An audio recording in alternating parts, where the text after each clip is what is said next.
Kasi yun Nathan to. Mag-isa na lang. Sanay.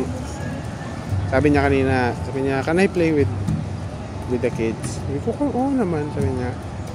Will they like me to play with them? Sabi ko, just play alone. You don't have to ask them. Marunong naman hindi siya magbata dito. Pero hindi siya malapit. Natatakot na siyang ma-reject eh. Ha? Takot na siyang ma-reject. Tama lang din yun, baka pa makasakit pa ng bata. Everyone! Today is a last birthday.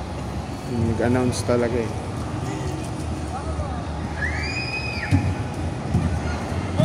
Yan yung mangyayari sa bata na pag yung mga parents introvert. Parang nag-withdraw tuloy siya. Kasi sanay siya na extrovert kasi yun yung napapanood niya, diba? Eh, introvert yung parents niya, lagi siya napapagalit. Huwag kang maingay. Alam mo, ganyan yung mga parents natin. Ibawal talaga. Parang ano eh, parang kasi iniisip mo. Siyempre, inconvenience din kasi sa iba yan eh.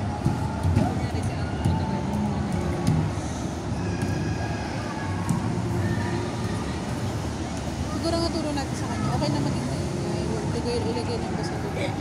Baga, pag public place, okay lang, like nasa mall ka, pero pag ganyan mga kanina, observe mo na kung pwede mo naman. Kung pwede, go.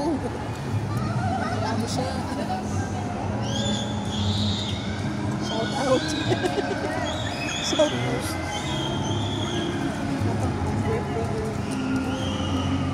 Tulog na tuloy.